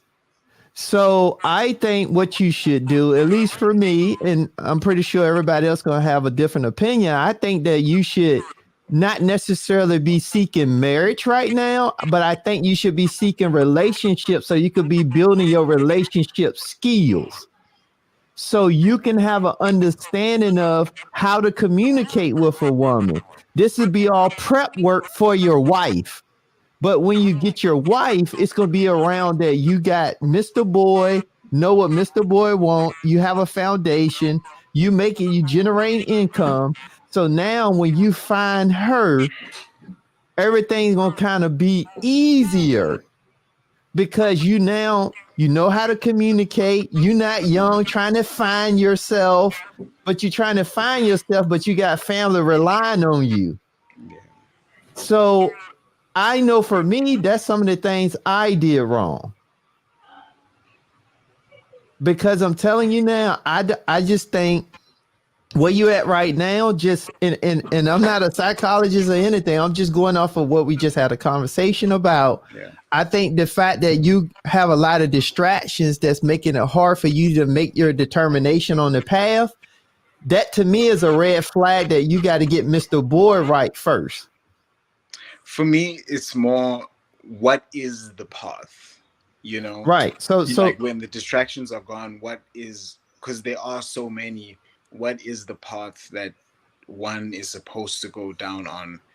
And like, because you know, you always want to learn from mistakes, but there's mistakes in every direction. So which path is the path that you should go down on? Because I've seen people be successful going down this path and that path and that path. But what I've understood is that by getting the grounding, you begin to understand what move best suits your situation and what you should do for whatever it is that you want.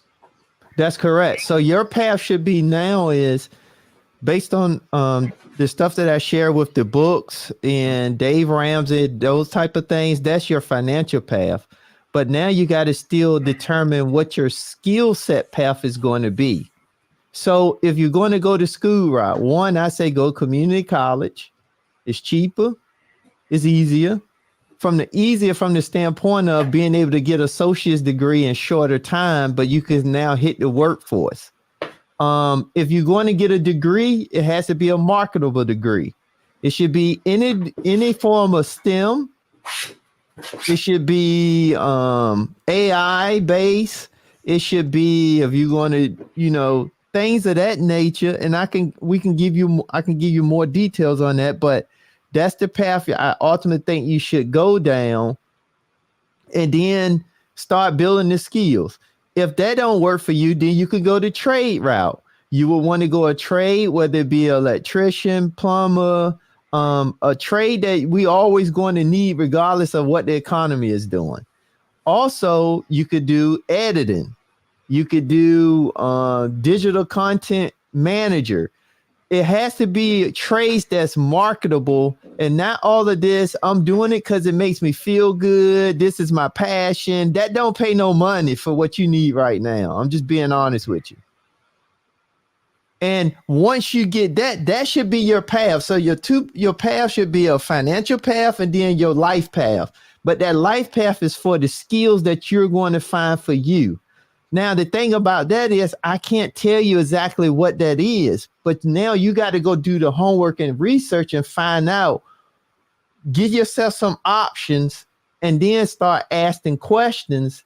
Come back to somebody like Sim, myself, and Perry, start asking questions, and then we can kind of help you with giving you some more insight, because all of us has a network that may know someone that work in that particular field. And not necessarily from the standpoint of guiding you down that path, but just answering questions. Does that make sense? Because I think you got to find those two paths first before you can really say that, you feel comfortable. And I hope that answers your question about what path. See, one path I can tell you, the financial path, but the skills and the life path for generate income, that's going to be based on you, the individual. Right. I do have something I want to add real quick. And this is my take. Now, to me, on the relationship thing, I still think at your age, one thing I don't think people do, you do need to identify what type of person you are. Now, some people want to go out and make all the money and they want a trophy wife. Some people don't. This is not who they are. A lot of people won't admit that. That's not who they are. They want someone that's going to be out there working like they are. We're going to both go out and get it. This is the type of, I think you need to identify that. Now, my belief is this. While I do agree with Tim, I still believe you got to identify those qualities. And I'm the type, that won't be my focus, but I can tell you, if I identify that person at 24, it doesn't mean you rush to get married, but I'm not letting them run away. Because I believe because the person, even with the changing world, I believe the person is out there. But for me, I think about, okay, what are the odds? And I was older, but what are the odds I come across my wife? I don't believe I'd have come across my wife to this day. Might have, might not have. It's something I would not gamble on. So what I'm saying is, even at 24, you come across them. Doesn't mean you get married right away, but if you've identified that is the person, you could take years, you could take your time, but you can at least mark off those who you know aren't it. Because this is what I want. And if they're like, oh, I'm not going to work at all. Okay, next. Like, you can mark those people off and just don't waste your time with them. So you don't have to be looking for that, but you might come across someone and it's like, yo, this person's really I've spent time getting to know them. We're on the same page. This is maybe somewhere I would try to spend my time for the next couple of years, just getting to know each other or whatever. And then you may look up and then you're 28 and you've established this is the person I want to move forward with. And then the timing might link up right. So I don't know if you guys disagree, but I'm just saying, I just would be careful not to, because sometimes when we get on women for doing it all the time, they want to be a boss chick and keep their head down. They look up, they're 37 and they can't get the man they want. Now, you're not going to have that issue, but just from a standpoint of, it is, like you said, this concept of marriage, they're out there, but it is getting harder. So if you identify it and you come across it, it's a lot easier if you already know what will work, what won't work, so you can move on quickly or say, okay, let me keep focused, but this may be somebody I can spend a little time with and just get to know and then take it the pace you want to. So that's my thought on that.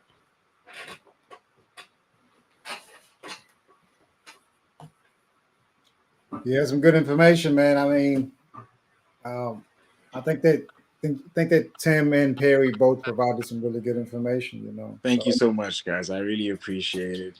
I'm sorry I was ranting in the beginning. It's just my brain is not frontalobally No, it's all good, developed man. enough to articulate what I try to say a lot of the time. But you know, I'm just trying to figure out life. I'm trying to figure out like what's wrong. I guess the biggest thing is trying to figure out what's wrong from right, you know, and that's the hardest thing at my age because it's just so much information and it's misinformation most of the time. So yeah, I appreciate you guys a lot. I think that, man, we appreciate you coming out. And I tell you this, man, what I can say, you know, we may talk about our journey in different pieces, man, but I'm telling you, man, I've been like a wrestler, man. I've been on the mat about to tap out 6-7 times in this thing. So it's not like it's just a move straight up. Nah, it's been up, down, backwards. And even to this day, I do have times where it's like, okay, I got to start to square one and zoom and focus back in. That's going to always be that. So yeah, it's anyone who acts like it's straight up is lying. So I've been right there about to tap out. I mean, I've looked at, you know, when I really realized my student loans, man, it was emotional, man. Like, I got to get this. I got this thing getting in the way of me and my dreams. I got to figure this thing out, you know? And that was a big lesson for me. But you know what? You get together, you tackle it, you figure it out. And that's how it is. So there is no straight path. But if you shed risk along the way and just, like I say, minimize debt along the way, it is a lot easier. And as you start making more money, don't just creep up. Don't keep on buying more expensive stuff just because you're making money. The freedom comes from having some form of contentment until you get to a point where, hey, I can just write a check and do whatever. So, no, we definitely appreciate your questions, man. Very important stuff. And I would say this, Mr. Boyd, just know that the path itself is going to be you're not going to have a lot of people that's going to go with you, roll with you. You may even start to change friends. and that's okay. It don't have nothing to do with them as a person. It's just now you have a better outlook. You have a more focused outlook. Because a lot of times we want to move forward, but we're also trying to move forward with people that may actually be holding us back, because they'll tend to have you start doing some of the things that they grew up around you doing. And you have to know that you got to set yourself apart because you have a bigger goal. It does not mean that they're good or bad people. It just means that you have a focus now. And a lot of times when people get challenged with their best friend not necessarily supporting them or whatever the case may be, they roll back to just being with their friend. Yeah. So, and on top of that, you got to also be careful of the company that you keep, because you can also put yourself in a situation where one bad mistake can cost you your future. So you is a, now that part is a lot of moving parts, but that's why when you start to read and you start to get at least get focused on what we're talking about, it brings a level of clarity in other areas. Because it's so many distractions now. It's just so much information. The great thing, the internet is great, but also the internet is bad because of the big distraction. I mean, I still have to challenge with the internet because, you know, sometimes it's like Walmart. You go in for one thing, you come out with several others. Well, you go on the internet just to research this one thing, but while you research this one thing, something pop up and the title is enticing. You click on it, you find yourself going down the rabbit hole. You're like, oh man, I ain't had want to be on this long. 3 hours later. Yeah, absolutely. So, Yeah, 100%. so we, you That's know, how I ended up here, to be honest. I'm supposed to be researching something. I'm pretty sure. Now I'm 2 hours into a live stream, man. See? So yeah, so that happened. So I'm just sharing that because it's still a process. Even where we at, it's still a process.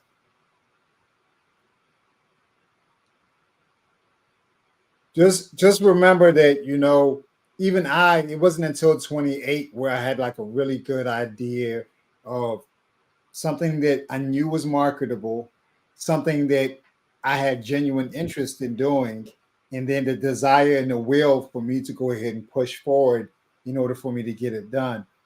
You're not going to have it together. And a lot of people will tell you that they had it together very, very young in age. And a lot of times that's not true. You kind of have to stumble your way through it without putting yourself in a bad situation and doing anything that's irreversible, while at the same time giving yourself an opportunity to learn. Remember that today is the youngest that you will be at this point. You know, don't be in a rush to grow up, but you still want to genuinely have great experiences without compromising your freedom. That's really ultimately the key. Just being able to figure that out right there. And one thing I can say to friends is that I had friends that I was attempting to get on board with the ideology, the books, and everything that I was reading. But you have to understand that friends, they generally occupy the same space as you at a certain time in your life.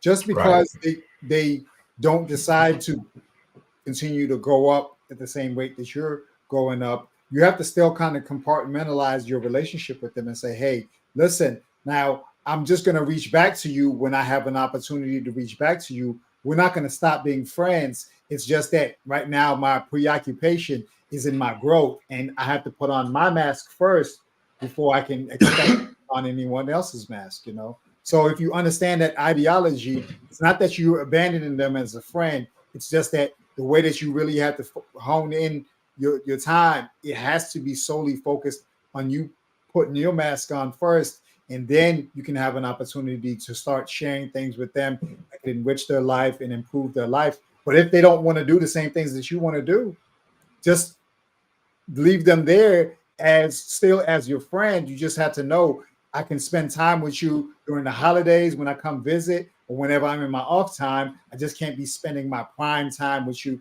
when I'm supposed to be getting things done, because we're kind of moving in a different direction. Mm-hmm. Dang. Sure. Thank you guys. I'm No doubt. jump off stream. I gotta go get my clothes out the dryer. But I appreciate you guys for having me on. No doubt, Okay, man. Glad you came up, man. And let us know, Mr. Boy, we answer your questions. You got any additional 100%. questions? Shoot us I an think in email. a few months I'd like to do a Mr. Boy update and tell you guys where I'm at compared to where I was when I first came on and asked you. Okay, guys. cool. Yeah, salute, man. You got it, man. You got it. All right. No doubt, man. Take care, man. All right, now.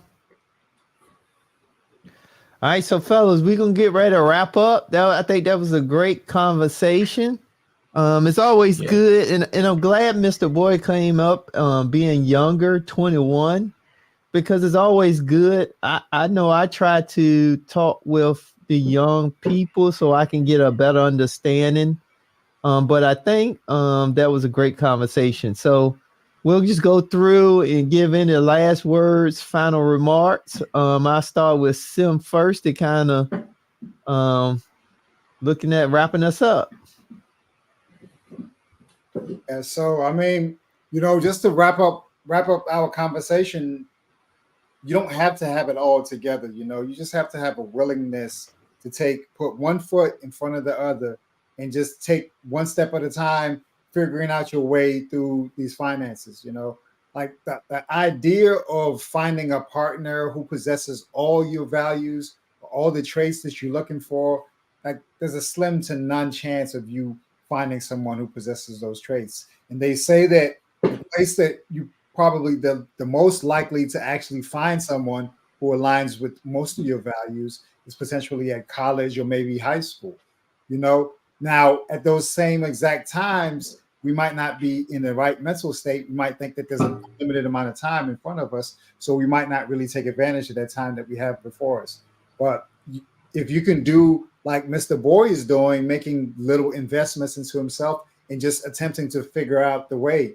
Once you figure out grounding for yourself, I think that you have an opportunity to start looking upward, and you have all the opportunity for you to start evaluating ancillary things that go over and above just you figuring out your footing. So my name is Sim Seer. You can find me on YouTube at Sim Seer, where we have conversations like this, where the primary objective is for us to create an opportunity for us to be empowered. That way, going into the future, we can focus on applying those knowledge or that information in order for us to be moving forward, going into the future without relying on anyone to be our primary source of information. So, Luke. And what do you have for us, Perry, as we wrap up?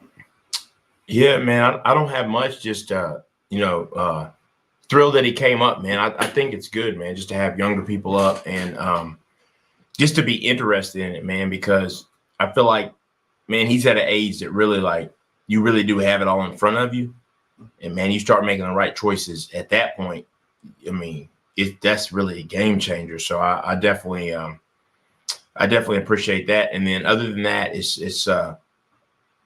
just every choice we make, right, makes a difference. That's what people need to know. Every choice we make, and whether it's a wife, husband, whatever you're looking for, or it comes down to money, all of our choices do come back around. So that's pretty much all I have. It's just important for people to remember, whatever choice we do make, or due diligence or lack thereof that we take, it's going to either hurt us or help us. There is no middle of the road. So just in each of our choices, you really have to do your due diligence the right way, and then make the best choices. That's all I got. And I would just say for first thing is thanks for everyone that tuned in. Definitely appreciate Mr. Boy for coming up. I would say that just make sure that you sit down and you identify with what's going to work for you. I think he brought up a great point of we in a world where there's so many distractions. So we now got to slow down and just take a look at what do you actually want for you and how you're going to get there. And if you don't know, then you have to go out and seek the information and start asking the questions. And then that way, at least start leading you somewhere where you can now start fine tuning to what you want for you as an individual. And by doing that, I think you can have a better perspective on your financial journey, but also on your relationship journey.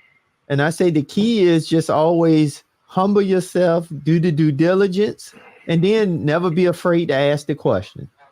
And with that being said, I think you'll have a great outcome.